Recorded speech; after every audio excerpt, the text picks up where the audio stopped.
very new experience because I'm in Bihar after a long time. I have my roots in Bihar. My grandfather was comes from the native. My native village is in Buxar, a village by the name of Niazipur. But my grandfather was in Government of India pre-independence times, and he left that place to join his job in Delhi. And then from there he shifted to Jharkhand, Dhanbad. I mean, that time, of course, it was Bihar. And so that's how I am. When I left Dhanbad, it was a part of United Bihar in 1992. Now, of course, it's a different state altogether. I did my schooling from Dhanbad. It was a Denobli school, a school by the name of Denobli. And still one of the, I mean, I could say after seeing so many different places that it's still one of the best schools that I have seen in my life. Because of other things, the commitment and the integrity of the teachers who taught us. And the result of that was we had a very good, the entire batches used to do very well, batch after batch, because you guys being in the engineering stream would know that Dhanbad used to have an Indian School of Mines, which is now, I guess, IIT Dhanbad now. So I mean, my school was just about 2 kilometers from Indian School of Mines, so we were always in the awe of Indian School of Mines and engineering degree and engineering college. So and the most prestigious thing was to get into that engineering college. It used to have a different examination in those days. So that's how things. From there, I took up my PMT in 1992. Though I did not want, I was never very good in mathematics. But there was no choice. There's hardly two careers. Either you do engineering or you do medicine. There was no third option available. So from there, I went to a medical school in Mumbai, and again, Mumbai was as you say, a quantum change in my life, because Mumbai has different value systems, and especially now when you guys interact with the corporate world, and now when many of you would be ready to go into the professional careers. I mean, one place which has a different work ethics and which has absolutely amazing standards of work is Mumbai. तो ये बॉम्बे में सीखा मैंने बिहार से जाने के बाद कि हर जगह के अपने अलग नियम हैं, हर जगह के अपने अलग वैल्यूज हैं, बट जो वर्क वैल्यू बॉम्बे में है, being the financial capital of the country, वो शायद बाकी जगहों में उस लेवल की नहीं मिलती है. सो I stayed in Mumbai. I did my MBBS for about 7-8 years. I was there. Then I decided to shift my career and took up civil services. I cleared civil services twice in 2002 and 2004. In 2002, I was selected for the Indian Revenue Service. 2004, I was selected for the Indian Police Service. So my cadre, I joined the Indian Police Service, but then I resigned and came back to the Indian Revenue Services. So that's how, and that is how my background and whatever my academic career shapes up before I plunged into my work career. I started my first. I'll just have a small background of as to how did the work go on. I worked in places mostly in Delhi around. Kanpur, Agra, Noida, Meerut, and few other places in western UP and Delhi. Being in the revenue services gives you a closer exposure of the corporate world than perhaps other fields of the government. Like we have colleagues from the Indian Police Service, we have colleagues from the Indian Administrative Service. There are two reasons I would say this. One reason is that being in the Indian Revenue Service, you keep moving from one state to the other. You're not confined to a particular state. मतलब अगर मैं कभी आज दिल्ली में काम कर रहा हूँ तो कल मेरी पोस्टिंग मुंबई भी हो सकती है, बिहार में भी हूँ. I have worked in UP, and you can work in the entire part of the country. So there is no, you're not confined to one particular state. तो आपको बिजनेस से रिलेटेड, कॉर्पोरेट वर्ल्ड से related पूरे India में काम करने का मौका मिलता है. उसके अलावा हमारा रूरल सेटअप की समझ हमें कम होती है. There's no, I have no hiccups in saying that because we don't interact much with the rural setup as to what is happening. अपनी पर्सनल इंक्लिनेशंस पे ऑफ कोर्स हम जाते हैं कभी कभी, बट हमारा work wise, my work is essentially tax collection. GST, central excise is no more. So like somebody said, central excise is over now. It's only in few commodities. अब जो major tax है, जो major tax reform है, वो GST आ गया है. So हमारा main काम है देश के लिए टैक्स कलेक्शन करना. GST is one of the major sources of taxation for the government. And the second part that we do is customs, which जो कि we call as frontiers of the economic borders of the country. क्योंकि economic trade जो है हमें trade के बारे में काफ़ी कुछ पता रहता है, बिकॉज अब जब कस्टम में पोस्टेड रहते हैं तो आज यूरोप से क्या चल रहा है, सर्विसेज में IT की क्या स्थिति है, अमेरिका में डॉलर क्यों फ्लक्चुएट कर रहा है, कौन सा कंट्री किस part of the world perhaps is going into recession, and वहाँ के स्टॉक मार्केट या वहाँ के इसमें क्या होता है. So we have a better understanding of the financial world all across the world. अपने यहाँ का तो पता रखना ही पड़ता है, that's a part of the job. Globally का भी एक idea, we closely monitor to deliver, if you want to deliver efficiently, कि आज because the world is so connected कि अब ऐसा नहीं हो सकता है कि अगर कल अमेरिका में रिसेशन आया तो India will remain aloof. It is not the, I mean that used to be a thing in the past, but अब वो नहीं है. So you keep a track in the corporate world, in the financial world, कि क्या कहाँ पे हो रहा है. So that is my job, and as I have been given some things to cover, I'll just like to see if I'm not missing anything. I've been writing articles once in a while during COVID times, blogging in the Times of India on different aspects, trying to put my hands once in a while in poetry or Hindi poetry, not or once in a while in trying to get into some book, leaving it midway. But then of course the things are there, so if all goes well, perhaps आप लोगों के साथ एक हिंदी की book share करूँगा मैं, fiction book. I mean these are my hobbies. So that's all about my personal thing. Now let's we can structure the talk, so that will be better for the moment you get bored of me, or I think there is not much that I can contribute. We can take questions and there could be a more interactive session. So G20, आप लोग को idea होगा, G20 is a forum जो 2008 में बना, essentially an economic forum. So economic forum suddenly 2008 के बाद, why we chose an economic forum? Because the clout of India worldwide is changing. अब वो last 20 years 30 years में जो हमारी economic growth हुई है, और जो अब हम 75 years होके we are next 25 years, you are, I would say, the most fortunate who will get into अगले 25 साल जब country perhaps there's no doubt on that aspect, at least in my mind, that from almost a developing world you guys will go into a developed world, and there are a lot of reasons for that. और आप लोग उसकी बुनियाद आप लोग रखेंगे, because you know things have been there, now it's just right time to take off. So why we call this Amrit Kaal? It was of course 75 and 100 years, 2047 के बीच का जो 25 years का period है. But why are suddenly everybody is, why the name India is buzzing all over the world? Why ऐसा क्या हो गया कि suddenly जो 20-25 या समझे 1980s या 70s में जो हमारे लिए कहते थे world over, वो suddenly change क्यों हो गया?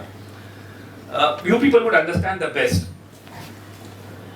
After the coming of the IT revolution, the manufacturing thing has taken a backdrop. आज टॉप फॉर्च्यून 500 की टॉप 10 कंपनीज आप उठाएं, आप देखेंगे टॉप 10 में 7 कंपनीज जो हैं IT रिलेटेड. मतलब ये जो आपसे पहले की जो जनरेशन है, जब हम लोग थे शायद परहैप्स 1992 में, तो हम लोग फोर्ड और जनरल मोटर्स की बात करते थे, जनरल इलेक्ट्रिक की बात करते थे। आज टॉप 10 में 7 IT रिलेटेड हैं, एक शायद पेट्रोलियम कंपनी है, एक वॉलमार्ट है और एक बैंकिंग फाइनेंशियल कंपनी है। Top 7 is like alphabet, Microsoft, Google is of course alphabet, फिर और मेटा हो गया, Facebook, Twitter. I mean it's all about IT, and the volume of IT, the value of Apple is sometimes more than many countries GDPs together. जो आज Apple की market cap है, of course if you understand market cap, तो Apple की market cap बहुत सी countries की GDP से ज्यादा है। और हमारे यहाँ ये केवल ऐसा नहीं कि केवल वहीं पे हुआ कि Google suddenly became such a big company, कि हमारे यहाँ भी हुआ। Large the second biggest company in our country would be TCS. TCS is 12 lakh crores. Market cap is 12 lakh crores. Infosys is again 7 to 8 lakh crores. मतलब कोई banking वाला उसके आसपास भी शायद नहीं होगा, 5 लाख 6 लाख करोड़ होगा। So entire concept of the wealth creation has taken a different dimension. So as I बीच में जब मैं लिखता था तो मुझे टाइम्स ऑफ इंडिया के समय में एक ब्लॉग लिखा था, तो उसमें मुझे ये बड़ा अच्छा the thought came to me, and civil services जो मैंने 2 बार दिया, तो दोनों बार मेरे को मेडिसिन में नंबर नहीं आए, मुझे हिस्ट्री में नंबर मिला। तो civil services is again a very funny exam, मतलब being a doctor, and it's a very funny exam, the funniest exam, specially the technocrats would appreciate it better. अगर ये मैं ह्यूमैनिटीज वालों में कहूँगा तो थोड़ा there will be lot of hard burns, but technocrats you guys would appreciate that मुझे कभी अपने सब्जेक्ट में नंबर नहीं आया। I mean medicine and psychology, I got very good numbers in history. So एक history का ही से I have some understanding of the history. So as I उसमें जैसे मैंने लिखा था कि never has in the history of mankind knowledge and wealth have been so intertwined. मतलब कभी ऐसा नहीं हुआ, आप हिस्ट्री ले जाइए अपने आप को इंडस वैली से, कि एजुकेशन और वेल्थ इतने ज़्यादा इंटर रिलेटेड कभी नहीं थे।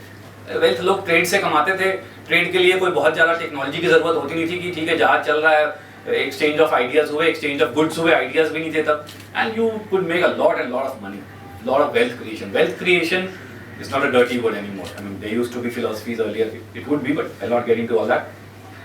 So never has in the history of mankind knowledge and wealth creation been so intertwined. And as a civilization which takes pride in knowledge, let's grab this opportunity by putting in more education as a nation, by putting in more in education as a nation, society and as an individual. मतलब आप लोग को समझाने की जरूरत नहीं है कि ऐसा कभी नहीं हुआ कि एजुकेशन और वेल्थ क्रिएशन इतना ज्यादा इंटर रिलेटेड है। एंड एज अ कंट्री जो हम pride, we have the pride कि हम इतने पुराने, मतलब you know we are 1000 years before Christ we have had our concepts, and before Christ we have had people like Aryabhatta and I guess other Panini and Patanjali and you know many, even the Sushruta who used to do surgeries. So we have had there is no doubt on that we have had a legacy of knowledge in our civilization. Earlier that knowledge पहले शायद का wealth creation से इतना link नहीं था, और वो knowledge भी सब Spartan type of knowledge था, you know, कि that knowledge would not get converted into wealth. कि ठीक है साहब, he's a like हमारे पुराने जो sages भी होते थे कि नहीं, they would never talk about wealth. Knowledge is there, they would impart knowledge, लेकिन वो उसको wealth के साथ नहीं जोड़ते थे कभी भी। आप पुराने पंचतंत्र में पढ़ेंगे, पुरानी कहानियों में पढ़ेंगे कि नॉलेज और ज्ञान एक अलग चीज होती थी, वेल्थ एक अलग दुनिया होती थी। ये जो दौर में आप हैं, आप और हम हैं, specially after 90s, 1990s, I mean last 20 years and next 100 years perhaps, I mean as long as I can think, it is a knowledge economy. पहले जैसे होता था ना, वो ब्रिक एंड मॉर्टर इकोनॉमी थी, फिर उसके बाद मोटर्स आ गई और भी मैकेनिकल इकोनॉमी आ गई। Now it is IT and knowledge economy. अभी मैं डिस्कस कर रहा था कि नो, जो जहाँ जाना चाह रहा है उसे जाने दीजिए। अगर IT में somebody is able to do well even though he has a background of, I mean that is what the trend was when we joined, when our friends colleagues joined engineering. अभी भी शायद वैसा ही चल रहा है कि जिसको जहाँ पे कंफर्ट हो, wherever you think there can be value addition, you can go there. So इस concept से हम लोग जब देखते हैं इंडिया की positioning and we have done very well in the IT sector, but अब स्थिति आ गई है, मतलब now is the time when the game changing जो कहते हैं ना quantum jump होगा, वो has come now. अभी भी top 7 में सारी US की कंपनीज हैं. हमारा TCS is 12 lakh crores, nowhere near Apple or nowhere near Microsoft or nowhere near Accenture or whatever. But जो अगला है, मतलब I personally had an interaction, मतलब we had gone for a study tour in Cambridge, and I was told in 2045 you will be the third biggest economy in the world. It was a foregone conclusion, and all the जो वहाँ पे जो professors थे business school के Cambridge के, like they were more than confident than us. जो हम लोग फिर भी स्केप्टिक थे कि यार ये बोल रहे हैं, हमारे पास आज भी इतनी बड़ी कंपनीज नहीं है, हमारे पास क्या इनोवेशन है, आज भी द बेस्ट इंस्टीट्यूट मैसेचुसेट्स है, हम उसके सामने कहाँ खड़े हो रहे हैं. हमारी फर्स्ट इंस्टीट्यूट जो आ रही है इसमें वर्ल्ड रैंकिंग में is 155, the Indian Institute of Science Bangalore. फिर उसके बाद IT Bombay and all that. So कहाँ हैं हम अभी भी? मैसेचुसेट्स है, कैम्ब्रिज 6th है, शायद कोई 3rd होगा, हार्वर्ड या whatever. So but when I put in those questions both into the professors there, and I had the opportunity to share कुछ personally उनसे इस issue पे. So they said कि once आप जो country का evolution देखते हैं, जो economy का evolution, उसमें पढ़ाई की भी evolution है, उसमें economy की भी evolution है, तो यहाँ के बाद जो आपका next stage है, यही TCS कल Microsoft हो जाएगा. और Microsoft और Apple होने का मतलब यही TCS जो आज 12 लाख करोड़ है, ये मतलब एक whatever $1 ट्रिलियन की कंपनी हो जाएगी. So अभी जो कहते हैं कि वो सर्विसेज दे रही है, कल ये प्रोडक्ट देने लगेंगी. मतलब आप लोग की जो IT हैं, आप लोग ज़्यादा समझ पाएंगे इसको. So and they are very hopeful of that. They are very because they understand the subject perhaps more than me and you. So they are saying कि नहीं, this is the way any country has evolved. This is the way any economy has evolved. चाहे वो industrial revolution के समय हुआ हो या किसी भी रेवोल्यूशन के समय हुआ हो. इसलिए वो IT रेवोल्यूशन यूज करते हैं कि एक IT रेवोल्यूशन है आज. The banks are paying billions and billions to as services. पूरी बैंकिंग चेंज हो गई है, डिजिटाइजेशन में पूरा कॉन्सेप्ट बदल गया है, फाइनेंशियल वर्ल्ड में पूरा बदल गया है. आज जो आप देख रहे हैं जो क्लाउडिंग का कॉन्सेप्ट, iCloud का कॉन्सेप्ट आया है, it's the next big thing they say, and another EV जो electric vehicles, there are many things you can go on and on and on. So जो आज हमारी इकोनॉमी की साइज है, as we stand today 23 में हम मान रहे हैं, it's around $3.5 trillion. We would be, जो सिंपल कैलकुलेशन है, 6% ग्रोथ के साथ, 6% GDP ग्रोथ के साथ, ये ग्रोथ के साथ हम 28 में भी $5 ट्रिलियन इकोनॉमी, 2035 तक ये 10 ट्रिलियन हो जाएगा. एंड by 2045 तक this will be a $20 trillion economy. So the size of economy and coupled with the other fact कि डेमोग्राफी भी थोड़ा, एक बार उस चीज को भी हम अप्रिशिएट करें कि now with a net fertility rate at 2.1, we are not adding, the population will almost stabilize at 1.4 billion. 140 crore पे population would almost stabilize. So इसके बाद जो per capita income का increase है, अभी तक क्या होता था कि हमारी इनकम तो बढ़ रही थी, GDP तो बढ़ रही थी, बट पॉपुलेशन भी बढ़ रहा था, मे बी एट टाइम्स उससे फास्टर बढ़ रहा था. अब वो चीज शायद नहीं होगी. So what will increase is the size of the economy and not the population. So यहाँ के बाद जो पूरी तरह चेंज होगा इकोनॉमी की साइज, और जो हम लोग डेवलप्ड इकोनॉमी में जाने की बात कर रहे हैं, some countries have already said कि don't count India as of all the people president of the most powerful country said कि don't count India as a developing nation now. It's not a developing nation, it's almost there. So these are foregone conclusions. हमारे पास कुछ inherent strengths हैं, कुछ challenges भी हैं. मैं I'll not just tell you कि कोई challenges नहीं हैं, but definitely we have been going on that trajectory. और इस ट्रेजेक्टरी में जो वेरिएबल्स हैं, जो हमें कभी लगता होगा, हम लोग सोच सकते हैं, had I been in your place there would have been doubts in my mind कि हमारा पॉलिटिकल सिस्टम स्टेबल नहीं है, हमारे और भी थिंग्स आर नॉट स्टेबल, कहीं पे कुछ दिक्कतें हैं, देयर आर रीजनल इम्बैलेंसेस। फिर ये as I asked my daughter today in the morning कि beta I'm going for addressing some young people, so please tell me what should I ask, anything is in your mind?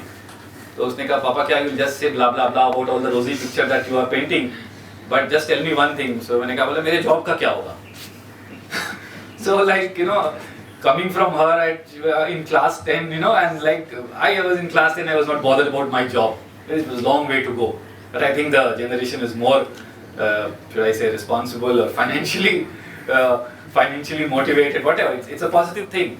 तो jobs क्या उस pace से grow करेंगे क्या? अगर हमारी इस तरीके से रहेगी तो जो जॉब मार्केट है वो रहेगा, या परहैप्स जो इकोनॉमी की साइज का हम तो दे रहे हैं, बट जॉब्स उस हिसाब से ग्रो नहीं कर रहे हैं।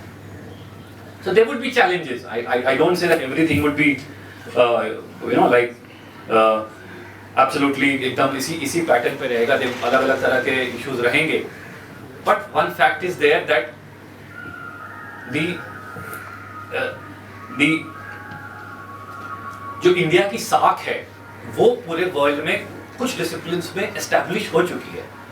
लेकिन मैं जिस फील्ड में पढ़ा हूँ, जैसे डॉक्टर्स में मैं बॉम्बे में था, मेरे साथ के 200 बैच यूज्ड टू बी, एक हमारे क्लास में 200 बच्चे होते थे। So almost 80-90 are in US and UK, अगर मैं यूरोप जोड़ लूँ उसमें से। तो when I डेटा भी है, जब हम उनसे पूछते हैं तो some of them are very well established and they say कि जो it is they who are in important positions in the medical world in the US. Data wise भी 30% health services US की and doctors is controlled by the Indian immigrants. And once they जो भी emigrate कर रहे हैं वहाँ पे their capability, so it's all because of their capabilities and the way the world is looking at them is very very different. हो गया कि जो 1950s या 60s में हमारे लोग जाते थे तो एक दूसरा क्लास जाता था वहाँ पे। अब जो क्लास जा रहा है, specially the IT professionals and the doctors, the way the world has been looking at them has changed, and this has happened in Europe, this has happened in US, this has happened globally.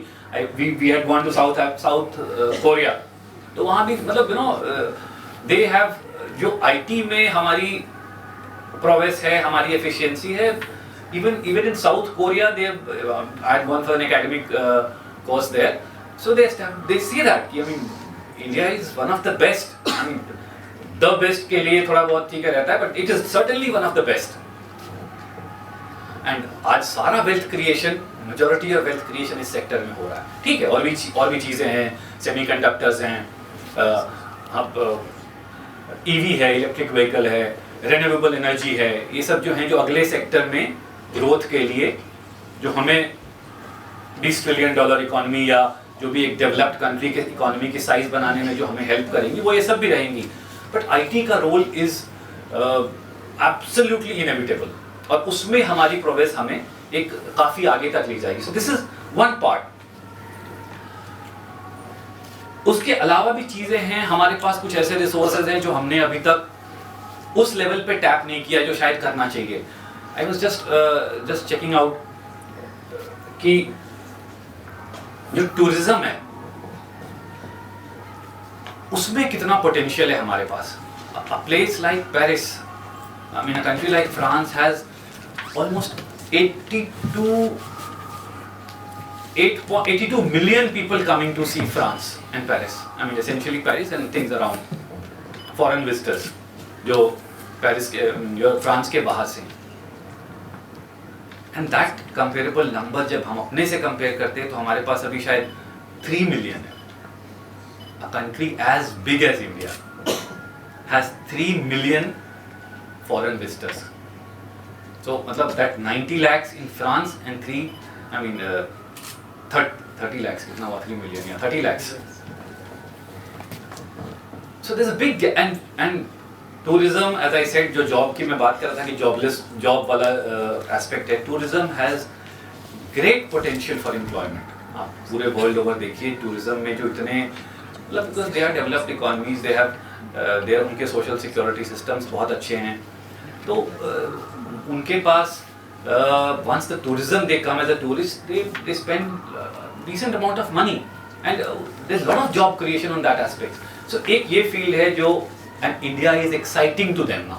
India has, of course, we did not need any certificate from them, but suddenly they because of more communication, अब धीरे-धीरे उनको भी पता चला है कि मतलब there are things in India which are unexplored. I am in Patna for quite some time और अभी तक मेरे को शायद नालंदा जाने का मैं अभी तक जाने नहीं जा पाया, knowing the importance of Nalanda.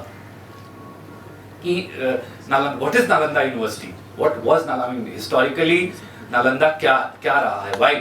Why is it so important? Because आप जब बाहर देखेंगे तो उनकी जो छोटी छोटी चीजें हैं उनको उन्होंने इतना सहेज के रखा है, इतने अच्छे से मार्केट करके उसको वो ग्लोबल टूरिस्ट डेस्टिनेशन बना देते हैं कि you will be surprised.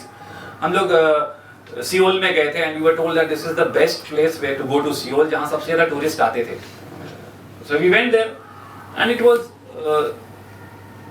The tombs of their kings which was very sacred and just बस केवल टूम्स थे लाइन से, एंड टूम्स भी हमारे जो हमारे पुराने टूम्स हैं वैसे नहीं कि कुछ बने हुए, it was just plain simple tombs of their Kings and it was like you know crowded like what not, कि मतलब टूरिस्ट आ रहे हैं जा रहे हैं खाली वो देखने के लिए, और वो ज़्यादा बहुत पुराने भी नहीं है।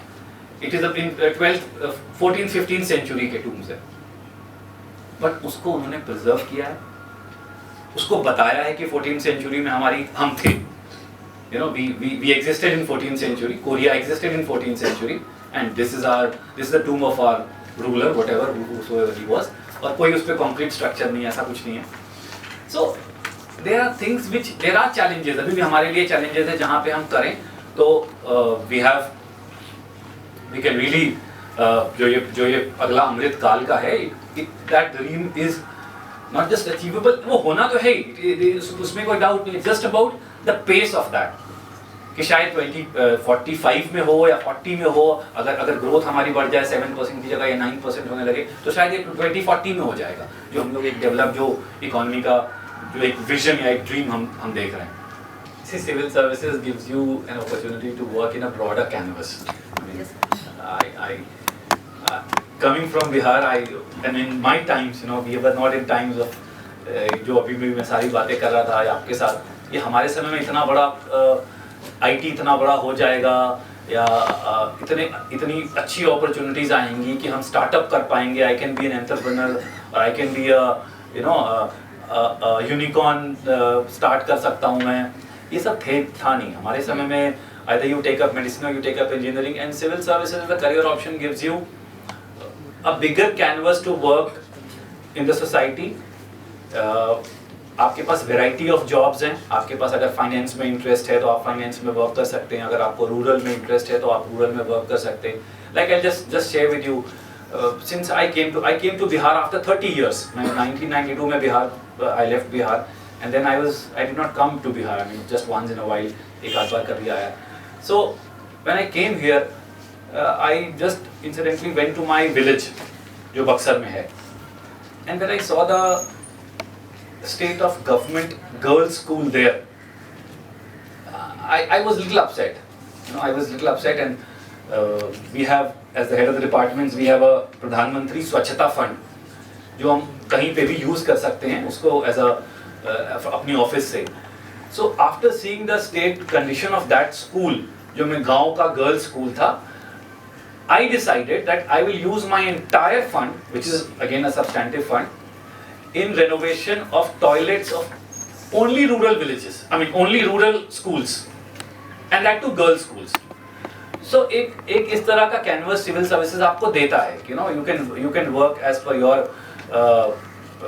your understanding, your priorities, or being a technical person, I don't undermine any job. I was medicine excited me that time, but slowly I realized, you know, I can perhaps contribute more in the field of civil services. So next question is about demonetization, sir. So do you think that demonetization was a sudden step? And rumors spread that the government of that day put up chips in the 2000 rupee notes. People said that Modi ji ne chips laga diye notes pe. So what are your views from a bureaucrat point of view, sir? And how did what are the technical implications, sir? लोगों ने बोला कि बहुत जल्दी हो गया, तो उस पीछे की तैयारी क्या थी, सर, उसके बारे में? If my personal view is that demonetization was a very positive step for many reasons. See, since you have raised a very sensitive issue. एक तो 2000 नोट में चिप वेब की कहानी तो ये बस कहानी है, ठीक है, तो इसको तो आप पहले हटा दीजिए. But why I'll take up demonetization as a very important step. See, we have a very big parallel economy running. हमारी जो legitimate economy है वो तो है ही, उसके अलावा जो एक parallel economy होती है, am I audible? Yes sir, yes sir. जो हमारी parallel economy होती थी उस period में, I mean that used to be a substantive size, और वो cash form में होती है. वो as a taxation, as a tax person, कभी-कभी मुझे लगता है कि मतलब एक लेवल के बाद अगर वो जाए बढ़ती जाए, तो the entire financial, fiscal security of the country is at stake. आज आप जो देख रहे हैं आपके बगल में पाकिस्तान में, कोई लड़ाई में नहीं हुआ है, कुछ लड़ाई नहीं हुई है वहाँ पे, किसी से युद्ध नहीं हुआ है, गेहूं चला गया है शायद 500 रुपए KG. So it is financial mismanagement, and it is, let me tell you, it is worse than the war at times, because war में तो आप दूसरे से लड़ रहे होते हैं, यहाँ तो आपस में ही लड़ रहे हैं. So जो पैरेलल इकोनॉमी थी उसमें बड़ा डेंट लगाना था, उसको ठीक करना था, और वो हुआ. और there are also not substantiated, but जो कुछ काउंटरफीट करेंसी का साइज भी बहुत बड़ा हो गया, तो वो भी एक जो मैं I don't have any privileged information on this, but this is what some of the people who have understood the subject उन्होंने ये भी कहा. So ये 2-3 एंगल अगर मैं देखता हूँ, तो I am a very strong proponent of demonetization at that point of time. Fortunately, and by the wisdom of the government, our taxation is growing at a very, very good pace. आप Covid के बाद देखिए हमारा almost 15% से ज़्यादा growth हो रहा है. हम अपने जो बजट एस्टिमेट इनिशियल होता है हमारा 28 लाख करोड़ था, हम लोग उसको 30 लाख करोड़ पे हैं. मतलब we get our budget quantity जो हम लोग ने एस्टिमेट खुद ही करते हैं उससे ज़्यादा आ रहा है. जहाँ तक 8 lakhs का क्या बता रहे हैं? So EWS का economic weaker section, yes sir, economic weaker section का जो रिजर्वेशन है sir, that is the barrier has been put for the person earning income less than 8 lakhs. So do you think it should be revised to 7 lakhs as per the budget of this? Government will take a decision on that. But जो financial mathematics of taxation and GDP and fiscal deficit है, I mean we are very, very comfortable on that. और जो infrastructure के लिए, जो देश की growth के लिए गवर्नमेंट को जितना पैसा चाहिए इस समय में, जब वर्ल्ड की इकोनॉमी आप देख रहे हैं, यूएस में रिसेशन की बात चल रही है, यूरोप में रिसेशन की बात चल रही है, आज 1 साल से एक सुपर पावर लड़ाई में है, Russia is a super power, oil crisis है, उसके बाद भी our financial position is very, very comfortable. Sir, the goods and services tax, before that tax we used to have that service tax and other sorts of taxes. So how it has boosted our tax collection, the overall tax collection after the introduction of the goods and services tax? Because people felt somehow inconvenience when filing the GST filings and everything at the initial point when it was enacted. So what are your views on that? आप question पहले से लिख के लाए हो सारा. जब कोई भी नई चीज लॉन्च होती है तो उसमें थोड़े इनिशियल हिकअप्स होते हैं. जीएसटी जब लॉन्च हुआ, I was in the ministry and I was closely working in the publicity division of the government. तो वहाँ पे बहुत ज़्यादा जो आप मतलब इसमें क्वेश्चंस रहते थे कि यार ये दिक्कत आ रही है, वो दिक्कत आ रही है, जीएसटी लाइफ डिफिकल्ट हो गई है इसकी।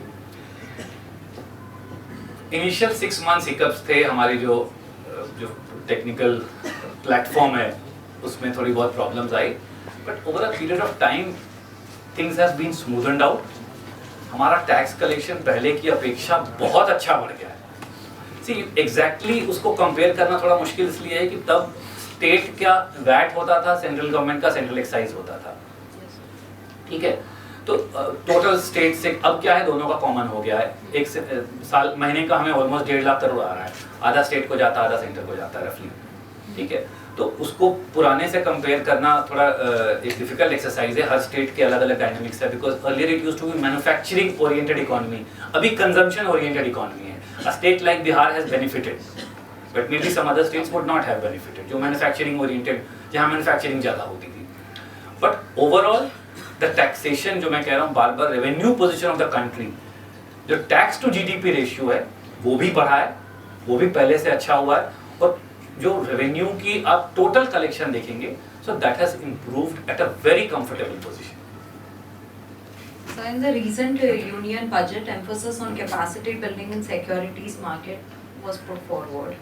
What opinion would you form with the recent downfall of the Adani Group?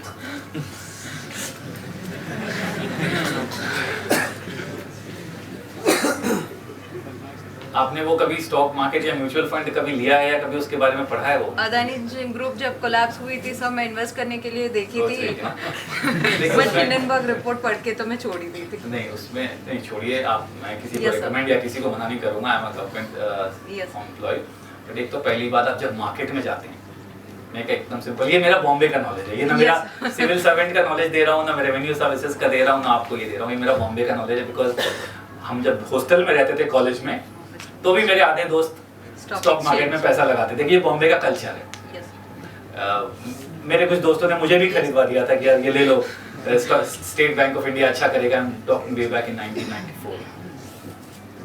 तो एक आता है ना कि जब भी आप कोई स्टॉक लेते हो तो आता है कि ये आप अपने रिस्क पे ले रहे हो, क्या हो Subjected to market risk. Market risk is your risk. Yeah, please read your document carefully. See, this is absolutely personal, nothing to do with my professional things. आप कभी भी अगर स्टॉक मार्केट या ऐसी किसी भी चीज में जाएं, तो your homework on that particular thing should be complete. किसी भी कंपनी में आप जाएं, there are safe companies, there are companies in the country जो 50 साल से आपको एक कंसिस्टेंट रिटर्न दे रही हैं। I can name them if you want. ऐसी कंट्रीज हैं, there countries in the country जो लास्ट 30 साल से दे रही हैं और ग्रोथ आपको 20% प्लस दे रही हैं। अब आई एम 45, सो मैं अगर एशियन पेंट्स या जो भी, मैं नाम नहीं लेना दूंगा किसी का, बट ऐसी कंपनीज हैं जो 40 साल से रिटर्न दे रही हैं। उनको छोड़ के अब आपको अडानी या किसी XYZ पे क्यों, मतलब why you want to would like to venture on that? It is again a personal call. The only reason would be that you want a very faster your growth. जहां भी चीज कोई फास्ट के mode में आ जाती है ना, चाहे वो कोई भी चीज हो, आप लोग यंग हैं, कॉलेज में हैं, हॉस्टल में, I can see boys and girls, no, fast mode कुछ भी चलता है ना, वहाँ एक्सीडेंट की संभावना, चाहे वो आप व्हीकल चलाओ, 2 व्हीलर चलाओ, चाहे वो आप कार चलाओ, एक्सप्रेसवे चलाओ, थिंग्स आर सो, जहाँ रिटर्न भी फास्ट मोड में आता है, तो that is your call. And sir, currently the government is focusing on the execution, that black money जो offenders होते हैं उनके execution में थोड़ी transparency लाई जाए, that face to face income tax officers से उन्हें नहीं, there was a scheme. So what are your views about that, sir, and how could they initiate the tax collection? Because people said कि जब आप किसी official को आप किसी कल्प्रिट के सामने नहीं ले जाओगे तो it would enhance the tax collection and people won't fear that much in filing the taxes. You have raised a very pertinent question. See, the biggest, you guys are the youth of the country, and maybe some of you, पहले तो मैं किसी को advice नहीं करूँगा, but अगर आप civil services या गवर्नमेंट वगैरह में कोई आना चाह रहा हो, जो बिगेस्ट शिकायत गवर्नमेंट सिस्टम से लोगों को रही है वो एक डिस्क्रिशन की रही है कि साहब डिस्क्रिशन है, उनके साथ ऐसा होता है, हमारे साथ ऐसा उल्टा होता है। सो दैट डिस्क्रिशन जो गवर्नमेंट एम्प्लॉयज के साथ रही है, गवर्नमेंट एम्प्लॉयज को दी गई है लॉ या रूल्स, या उन्होंने लॉ को घुमा के अपने फेवर में कर लिया है, वो एक बहुत बड़ी शिकायत रही है। Any transparent democracy, any developed country in these times would not allow all this. These are all things of the past. ये सब colonial remnants हैं। तो अगर हम अपने को, जो अभी मैंने कहा, हम अपने को IT champion of the world कह रहे हैं, हम अपने को digital champion of the world कह रहे हैं, तो हमें अपने सिस्टम्स तो ऐसे बनाने होंगे कि जहां हमारे ऑफिसर के पास कम से कम डिस्क्रिशन हो। मतलब एक ऑटोमेटेड मोड पे सिस्टम हो। अगर असेसमेंट ऑफ टैक्स हो भी रहा है तो एक ऑटोमेटेड मोड पे हो, मतलब उसको एक फेसलेस ऑटोमेटेड हो। मतलब मैं आपको जान रहा हूँ आपसे, या तो मैं आपको फेवर करूँ या आपको मैं परेशान करूँ। Why should that situation arise? मतलब गवर्नमेंट में या इसमें जो भी हो, एक न्याय की कुर्सी पे है, उसकी जैसे आपने देखा होगा ना, पहले के हिंदी मूवीज में आता था कि वो काला पट्टा बंधा, he could not see, why should he see? तो आपके डॉक्यूमेंट्स आते हैं, यू मे बी हर्ष और you may be anything, you may be Yash, doesn't matter, आपका असेसमेंट हो जाए, that assessment would be free and fair. तो इसलिए जो आप कह रहे हैं वो फेसलेस सिस्टम आया, it is being used more and more, और जितना वो ट्रांसपेरेंट होगा, जितना डिस्क्रिशन कम होगा, उतनी करप्शन भी कम होती है, और उतना इकोनॉमी और जो harassment of the tax payer है, ये हरेसमेंट ऑफ कोई भी एक नॉर्मल सिटीजन है, वो कम होता है।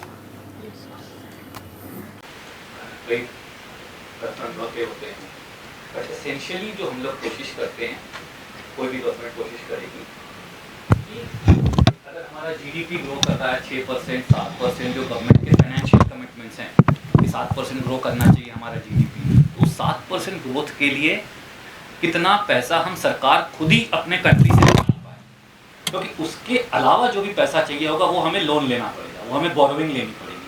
तो बोरोविंग आपके वर्ल्ड ओवर जो आपके फाइनेंशियल स्टैंडिंग है उसको थोड़ा कम करता है।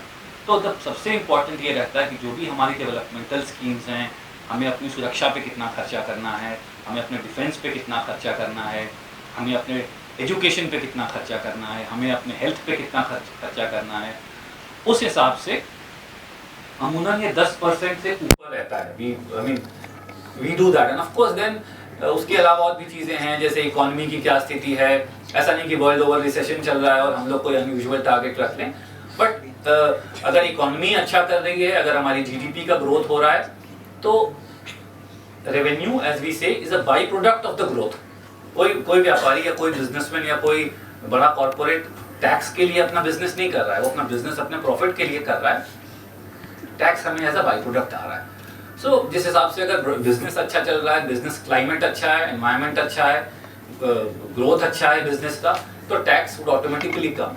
तो सबसे इंपॉर्टेंट रहता है वो हमारी फिस्कल डेफिसिट, जिसे हम कहते हैं कि मतलब कितना सरकार को लोन लेना पड़ेगा। मतलब ये हमारा खर्चा है, ये हमारी इनकम है, इसके अलावा जो है वो हम लोन लेते हैं, वो फिस्कल डेफिसिट होता है।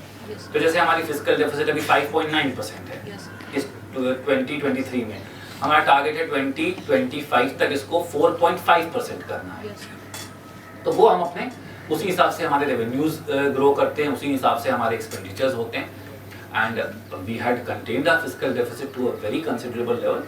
अनफॉर्चुनेटली ड्यू टू कोविड में जो 3 साल एक्सपेंसेस हुए हैं एक गवर्नमेंट की तरफ से, उसकी वजह से फिस्कल डेफिसिट थोड़ा ज़्यादा हो गया, but still our fiscal deficit is the best control, one of the best controlled in any major economies of the world. Yes, sir. Sir, in the recent budget again, lab-grown, the taxations on the lab-grown diamonds have been nullified from 5% of taxations. So, what do you think the impact of this would be on gold markets and or diamond merchandises? मेरी समझ में तो नहीं आ रहा question. Diamond से gold का मतलब you would be better to answer. मुझे डायमंड से डायमंड मार्केट और gold has nothing to do with the No. It values the international pattern. Yes, sir. Specially अभी जैसे ऑयल की प्रैक्टिसेस हो गई, डॉलर क्या चल रहा है, and when the economy, when the stock markets get more tricky, मतलब जब स्टॉक मार्केट्स फ्लक्चुएट ज्यादा करते हैं तो gold is a safe hedging, ये जिसको हेजिंग कहते हैं कि मतलब गोल्ड में डाल दो, आपका पैसा डूबेगा तो नहीं, मतलब आपको एक 3% 4% उस सेफ रिटर्न आएगा। डायमंड से उसका कोई बहुत नहीं है, बिकॉज डायमंड की हम कटिंग एंड पॉलिशिंग के बिगेस्ट सेंटर हैं वर्ल्ड में। उसका गोल्ड से बहुत, जितना मैं सोच पा रहा हूँ, गोल्ड से बहुत ये नहीं है। उसके डिमांड यूरोप में है, जैसे Brazil, Antwerp is the biggest market of the diamond in the world. तो वो यूरोप में अलग चलता है, उनका डायमंड मे बी प्लैटिनम में आता है या वाइट गोल्ड से जाता है, but diamond and gold are not mutually interlinked. Gold is a security, gold को वो सिक्योरिटी के रूप में बहुत सी कंट्रीज आज भी रखती हैं, इंक्लूडिंग इंडिया। डायमंड का ऐसा नहीं है। Do you think that COVID-19 proved to be a very boon for India in terms of its economy? Because जब सर एक स्वैब कलेक्शन का हमारे पास यहाँ पे मैन्युफैक्चरिंग सेंटर नहीं था, एंड वहाँ से मैन्युफैक्चरिंग सेंटर स्वैब के आए, and after that the companies in China are they are now executing that Act East policy. So what are your visions about that, कि how could COVID-19 be proved to advantageous to our economy in coming times? See, I'll come to your question again, but before that मैं COVID से related कुछ बातें share करना चाहूँगा. I was working closely that time. देखिए Covid ने बाकी तो जो किया हमारा इकोनॉमी और जो आप कह रहे हैं वो सब रहा, कोविड ने जो सबसे इम्पोर्टेंट किया in my perspective was nobody in the world, like I was interacting with my friends all over the globe. कोई फाइजर में है, he was a senior person in the Pfizer, कोई दूसरी कंपनीज में है, स्मिथ क्लिन में है. तो वो हम लोग उनसे एक दूसरे के वैक्सीन कब आ रहा है, मतलब I remember chasing some of them. And हमारे भी जो लोग थे, इंक्लूडिंग नॉन डॉक्टर्स या डॉक्टर्स भी, कि यार वैक्सीन आएगा तो फाइजर से ही आएगा. मतलब कभी ये सपने में भी नहीं सोच रहे थे कि वैक्सीन हमारे यहाँ इतनी जल्दी आ जाएगा, and that too such an efficient vaccine. और आएगा भी तो जो नॉन, जैसे मेरी बहुत से बिजनेस में के फ्रेंड्स थे या जो नॉन मेडिकल फ्रेंड्स थे, कहते थे यार वैक्सीन आएगा भी तो हम तो नहीं लगाएंगे, मतलब पता नहीं क्या आएंगे, फाइजर का ही वैक्सीन लगाएंगे. You will be, and as the data showed later on, जिस तरीके से हम लोगों ने वैक्सीन बनाया, जिस रिकॉर्ड टाइम में, और जो फाइनली उसके रिजल्ट्स आए, मतलब द वर्ल्ड इज सरप्राइज्ड. मतलब आपने कोविशील्ड जब निकला है ना, I am really proud to be a doctor on that front. Let me tell you, you guys are engineers, you would understand, as a technocrat you would take pride, because first day जिस दिन Covishield आया, मुझे याद है जिस दिन सारे India के बड़े डॉक्टर्स ने फर्स्ट डे कोविशील्ड वैक्सीन खुद लिया. मतलब लोग कह रहे थे यार पता नहीं क्या रिएक्शन हो जाएगा, it could lead to heart attacks, it could lead to XYZ, so many things. Nothing doing. My AIIMS director, Dr. Guleria was there. He took the first shot himself. Apollo के जो owner हैं doctor Reddy, थे, I mean people of that stature. मतलब ये नहीं कि आप लोग किसी को भी गिनी पिग बना सकते थे कि यार आप लो पहले. और and I know because some of them were my colleagues,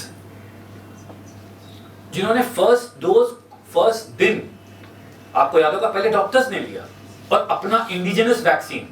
ठीक है, उसमें ऑक्सफोर्ड्स के साथ हमारा जॉइंट सेटअप था, बट ये था. And trust me, a lot of people who don't understand science were skeptic, were cynical. क्या रे यार, क्या पता नहीं कर रहा है, इतनी जल्दी कैसे तैयार होगा, पता नहीं नकली है क्या है फलाना. You know, people of all kinds who, you know, I get, who don't understand science, they get skeptic.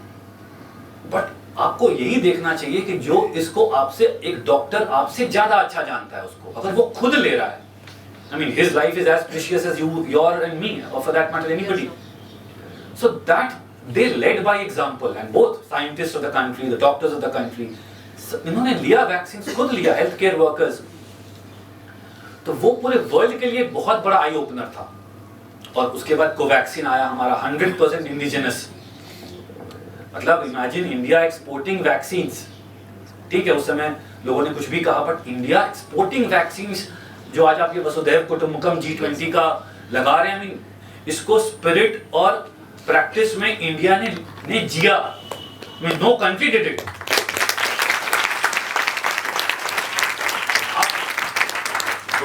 हमने वैक्सीन एक्सपोर्ट की कितनी कंट्रीज को उस पीरियड में, और लोगों ने हमारी वैक्सीन ली और हमारे लोगों ने बनाया उसको, हमारे साइंटिस्ट ने बनाया।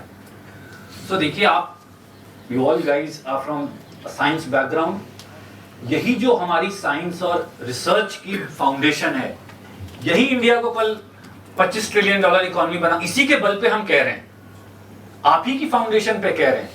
जो ये विज्ञान ही है, यही साइंस है, चाहे वो इंजीनियरिंग के हमारे दोस्त हैं या मेडिसिन के दोस्त हैं या इवन अदर फील्ड के फ्रेंड्स हैं। It is the science will take you to the next level, चाहे वो स्पेस की है। आप देख लीजिए इसरो हमारा कितना फैंटास्टिक जॉब कर रहा है, आप हमारी मिसाइल इसका देख लीजिए, we are one of the best in the world and these are all indigenous. ठीक है, आज बहुत सी जगह हमारे चैलेंजेस हैं, बट इन फील्ड्स में तो we have prove to the world and Covid showed us that we can do and we can deliver. आज हम फाइजर और कोवैक्सीन में अब कह रहे हैं, मतलब कुछ हम लोग के फ्रेंड्स कह रहे हैं कि नहीं यार, कोवैक्सीन तो यार is performed equally good and better than that, even better than China's vaccine, जो चाइना का साइनोवैक था। I remember talking to some of my friends in Dubai कि यार चाइनीज वैक्सीन आ गया, हम लोग ने तो ले लिया, and you know later on we realized our vaccine was better. And आपके यहाँ बनाया, आपके साइंटिस्ट ने बनाया, so we should take pride in that, and especially coming from the scientific community. तो ये बहुत अच्छा हुआ, इससे आपकी साख बनी। बाकी जो आपने कहा, और हमें खुद भी कॉन्फिडेंस आया कि नहीं यार, we have done and we have delivered. जो आपने कहा कि बहुत सी चीजें, हम एक हैबिट हो गया था चाइना में, स्केल ऑफ इकोनॉमी जो कहते हैं हम, चीजें वहां से बहुत सी चीजें इंपोर्ट होती हैं बिकॉज वहाँ सस्ता बनता है, वहाँ इतने ह्यूज इसमें बनाते हैं तो वहाँ सस्ता बनता है। बहुत से केमिकल्स, जैसे जो आप लैब की बात कर रहे हैं, वो रिएजेंट्स बनते हैं, वो किसी भी चीज को टेस्ट करने के लिए एलिजा टेस्ट होता है, या जो इससे कोविड के टेस्ट थे, मैं नाम भी भूल गया, तो वो उनको टेस्ट करने के लिए वो रिएजेंट्स चाइना से आते थे। और भी बहुत सी चीजें, मैं सिंपल, आप तो मतलब ये तो फिर भी आगे की चीजें हैं, सिंपल हमारे पास किट नहीं था, हमारे पास ग्लव्स, पीपीई नहीं था, स्लोली वी डिड इट। मैं नोएडा में था उस समय पोस्टेड, और मेरे बगल की फैक्ट्री ने फिर पीपीई बनाया, और क्या मैसिव स्केल में बनाया, मटेरियल आ गए, मतलब the country showed why it deserves to be where we are claiming now, कि हम जहाँ क्लेम कर रहे हैं, क्यों हम आज एक वहाँ जाने की नॉलेज इकोनॉमी की बात कर रहे हैं। एक साल में साहब हमने क्या नहीं बनाया, anything to do with Covid we did the best of it. PPE के मटेरियल्स, रिएजेंट्स बता रहे हैं आप, वैक्सीन देखिए, मेडिसिन की बात होने लगी, our research was, I mean at par with what was going in US, because उस पीरियड में मैं पर्सनली भी और अदरवाइज भी हमारे फ्रेंड्स के थ्रू भी रेगुलरली इंटरेक्ट करा था अपने डॉक्टर्स से जो यूएस में हैं या यूके में हैं। Trust me, they were saying कि आपकी प्रिपरेशंस और आपकी हैंडलिंग यूरोप के बहुत से कंट्रीज से, यूके से, और even in some issues compared to US we were better. मतलब I can dare say that हमारी इतनी अच्छी हैंडलिंग रही। ठीक है, एक दो बार कहीं इश्यूज हुए हमारे अपने resources, because we are handling 140 crore का देश है ये, 34 करोड़ में क्या यूएस है, ठीक है, we have our resources, but जो कोविड की ओवरऑल जो उसमें इश्यूज रहे, at least I'll be proud to say that the way the entire government system, the scientific community, the healthcare workers and everybody else are entrepreneurs, the way they handled it. मतलब मुझे याद है हमारी factories चलती थी, मतलब हम लोग बोलते थे कि यार फैक्ट्री चला रहे, साहब चला रहे हैं, बिजनेसमैन चलाते थे फैक्ट्रीज, वर्कर्स आते थे। मतलब मुझे याद है तब मैं मेरठ और नोएडा में था, मतलब लोग बनाते थे, और मतलब चीजें, पीपीई किट्स और everything was being manufactured in those challenging times without any fear. तो आप, हम ठीक है डेवलपिंग इकोनॉमी में एक लोगों से कंपेयर करते हैं, बट ऐसे कितने कंट्रीज और थे जो ये चीजें बना रहे थे। आप और भी देख लीजिए जो हमारे, मतलब ठीक है, कभी कभी कह देते हैं कि आप साहब इसमें आपका 126 लेवल पे हैं आप XYZ इंडिकेटर में। This is so funny. So at least the scientific and the R&D part in with regard to COVID, we have proved, and there's no doubt, at least in my mind,